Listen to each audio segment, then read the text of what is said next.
Price Lord. கர்த்தர் மீட்பர் அருமை இரட்சகருமாகிய இயேசு கிறிஸ்து நாமம் மகிமைப்படட்டும்.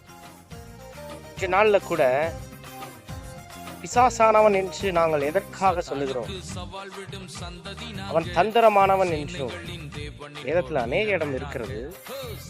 அவனை குறித்ததான ஆழமான காரியத்தை எதற்காக நாங்கள் பிசாசு என்று சொல்லுகிறோம் என்று பார்க்க போகிறோம். மத்தேயு சுவிசேஷ புத்தகம் 4ஆம் அதிகாரத்துல, அப்பொழுது இயேசு கிறிஸ்து அந்த இடத்துல பிசாசினால் சோதிக்கப்படுவதற்கு ஆவியானவரை வனாந்திரத்துக்கு கொண்டு போகப்பட்டார். அவர் இரவும் பகலும் 40 நாள் உபவாசித்திலிருந்து அவருக்கு பசியாயிற்று என்று பார்க்கிறோம். அந்த இடத்துல 3 இடத்துல 3 விதமாய் பிசாசானவன் வானத்தின் பூமி உண்டாக்கினவரை சோதிக்கிறான். வேதத்துல பிசாசானவனை அதே இடத்துல பார்க்கிறோம். அவன் தள்ளப்பட்ட தூதன். கர்த்தர் ஒரு தூதனை தான் உண்டாக்கினாரே தவிர பிசாசை உண்டாக்க கிடையாது.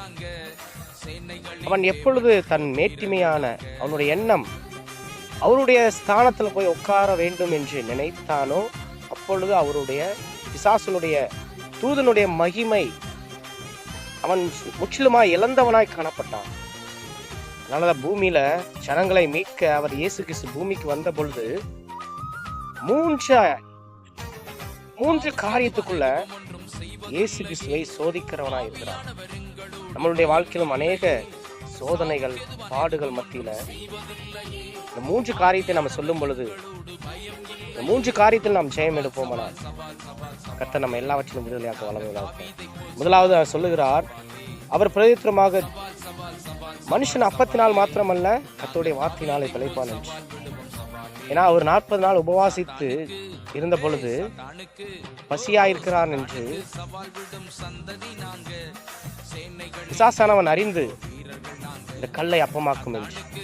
அதனால மனுஷன் அப்பத்தினால் மாத்திரமல்ல கர்த்தருடைய வார்த்தையினாலே பிழைப்பான் என்று சொல்கிறார். இரண்டாவதாக பார்க்கிறோம், அப்பொழுது பிசாசு அவரை பரிசுத்த நகரத்துக்கு கொண்டு போய் தேவாலயத்து உப்பரிகையின் மேலே அவரை நிறுத்தி, நீ தேவனுடைய குமாரனால் தாழ விழும் என்று. அந்த இடத்துல குதி என்று வானத்தின் பூமி உண்டாக்கினவரை அந்த இடத்துல 2வதாக சோதிக்கிறார். அப்படி நீங்க செய்தீங்கன்னா தூதர்கள் உங்களை காப்பார் என்று வேதத்தில் எழுதியிருக்கிறதே என்று. பாதம் கல்லில் இடராதபடி காப்பார் என்று.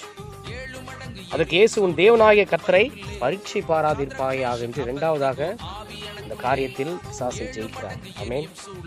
3வதாக அதற்கு இயேசு உன் தேவனாகிய கர்த்தரை நீ இப்படி செய்யலாமா, பரீட்சை பார்க்கலாமா என்று வேதத்தில் எழுதியிருக்கிறது என்று பிசாசை துரத்துகிறவராய் காணப்படுகிறார். மறுபடியும் பிசாசு அவரை மிகவும் உயர்ந்த மலையின் மேல் கொண்டு சென்று உலகத்தின் சகல ராஜ்யங்களையும் அவைகளின் மகிமையை அவருக்கு காண்பித்தார். நீ சாஷ்டாங்கமாய் விழுந்து என்னை பணிந்து கொள்ளு என்று பிசாசு சொல்லுகிறார். 3வதாக வானத்தையும் பூமியும் பூமியிலும் உள்ள சகலவற்றையும் உண்டாக்கின கர்த்தரை பணிந்து கொள்ள வேண்டும் என்று பிசாசு அந்த இடத்துல மிகவும் மேட்டுமையான காரியத்தை சொல்லுகிறார். அதனாலதான 3வதாக சொல்லுகிறார், அப்பாலை போ என்று. சகலவற்றையும் உண்டாக்கினவரையே அவன் தொழுது கொள்ள வேண்டும், அவர் தன் பாதத்துல விழ வேண்டும் என்று சொன்னபோதுதான் இயேசு கிறிஸ்து அப்பாலை போ என்று சொன்ன பிறகு அவன் அந்த இடத்தை விட்டு புறப்பட்டு போகிறான். நாமும் நம்மளுடைய வாழ்க்கையில தேவ திட்டத்தை செய்கிறோமா, தேவ சித்தத்தை நிறைவேற்றுகிறோமா? இது மாதிரி சோதனைகள் வரும்பொழுது ஆவியானவர் நமக்குள்ளா இருக்கும்போது இந்த காரியத்தை நமக்கு உணர்த்துவார். கர்த்தர் நாம மகிமைப்படட்டும்.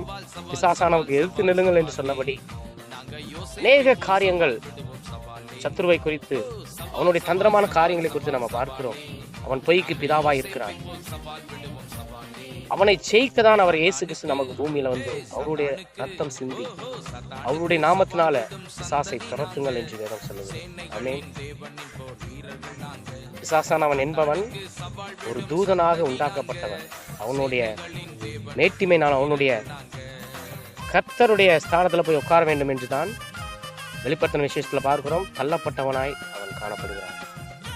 அவனை துரத்துவதற்கு கர்த்தர் நமக்கு அப்படிப்பட்ட வல்லமையை தந்திருக்கிறார். கர்த்தர் நாம மகிமைப்படட்டும். தேங்க்யூ. God bless you.